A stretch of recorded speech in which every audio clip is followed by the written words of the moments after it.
इस प्रश्न में कहा गया कि दो इलेक्ट्रॉन 10 की पावर 6 मीटर पर सेकंड के वेग से एक दूसरे की ओर छोड़े गए। वे अधिक से अधिक एक दूसरे के कितने समीप आ सकते हैं। तो इसके लिए हम लोग एक पहले चित्र बना लेते हैं। तो मान लेते हैं कि ये कोई पहला इलेक्ट्रॉन है, ये कोई ना दूसरा इलेक्ट्रॉन है। क्या कह रहे हैं कि 10 की पावर 6 मीटर पर सेकंड के वेग से एक दूसरे की ओर छोड़े गए। तो हम मान लेते हैं कि वेग तो इसमें है इधर से इस डायरेक्शन में, और ये भी इस डायरेक्शन में आ रहा है, एक दूसरे की तरफ आ रहे हैं। लेकिन हम जानते हैं इलेक्ट्रॉनों पे समान आवेश है, तो एक निश्चित दूरी तक ही पास आएंगे, क्योंकि प्रतिकर्षण बल लगने लगेगा। और जब प्रतिकर्षण बल लगता जाएगा, एक कंडीशन ऐसी आएगी कि वहाँ पे रुक जाएंगे। तो मान लिया वही ये कंडीशन है जहाँ पे रुक गए और इससे अधिक पास नहीं आ सकते। तो इस कंडीशन हम मान लेते हैं कि इनके बीच की दूरी रह जाती है कितनी, r। तो r दूरी रह गई इस कंडीशन में। इसके बाद क्या होगा, इन पे प्रतिकर्षण लगेगा, ये दूर की तरफ जाने लगेंगी।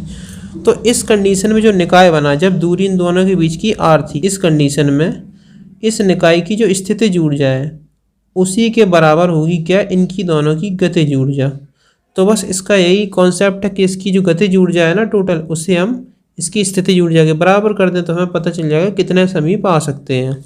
तो हर इलेक्ट्रॉन पे आवेश तो हम जानते हैं 1.6 × 10 की पावर -19 कूलाम होता है माइनस का। इस पे भी हो गया 1.6 × 10 की पावर -19 कूलाम। तो होगा क्या, इन दोनों की जो गतिज ऊर्जा होगी वो कैसे निकालेंगे हम लोग। गतिज ऊर्जा दी जाती है 1/2 mv² से।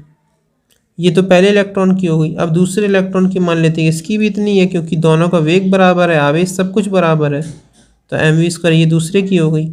ये बराबर किसकी हो जाएगी, बराबर हो जाएगी इस पूरे निकाय की स्थितिज ऊर्जा के। और स्थितिज ऊर्जा का फॉर्मूला दिया जाता है 1/4πε0 into Q1 Q2 upon R, या फिर R0 कुछ भी बोल सकते हैं इसे। तो जहाँ Q1 Q2 क्या होती है, दोनों पे आवेश। तो दोनों यहाँ पे इलेक्ट्रॉन है और दोनों पे बराबर आवेश है, तो इसके हम मान रख देते हैं। तो 1/2 mv²। तो इसमें हमें क्या दिया गया, केवल और केवल 10 की पावर 6 मीटर पर सेकंड वेग दिया गया और कुछ नहीं दिया गया। ये देखो आधा आधा जुड़ के क्या हो गई, 1 mv²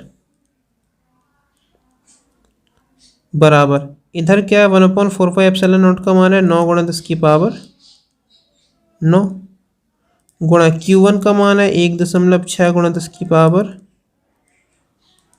-19 कूलाम गुणा Q2 भी इतना ही है 1.6 × 10 की पावर -19 अपॉन में R की वैल्यू हमें निकालना है। तो एक काम करेंगे, mv² को नीचे भेज देंगे, r को इधर कर देंगे। तो r बराबर क्या आ जाएगा 9 गुणा, ये देखो 16 गुणा 16, 16 का वर्ग हो गया, 16 का वर्ग होता 256, तो 2.56। 2 अंक बाद दशमलव आएगा ना, एक अंक, तो 2 अंक बाद दशमलव लगा दिया हमने। गुणा 10 की पावर देखो -19 तो माइनस की 38, और माइनस के 38 में से प्लस के 9 चले गए, तो बचे 10 की पावर -29।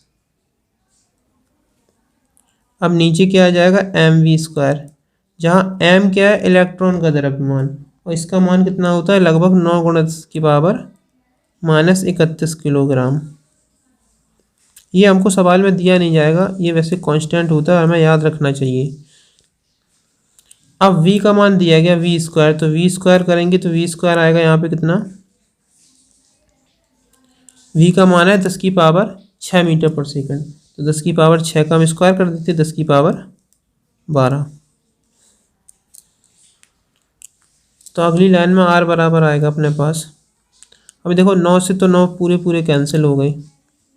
अब 10 की पावर नीचे 31 है और प्लस की 12 है, इन्हें थोड़ा सॉल्व कर लेते हैं। तो ऊपर तो है 2.56 गुणा 10 की पावर -29 बटे नीचे क्या बचा, 10 की पावर 31 में से 10 की पावर 12 प्लस की थी तो चली गई, तो 10 की पावर बच गई -19।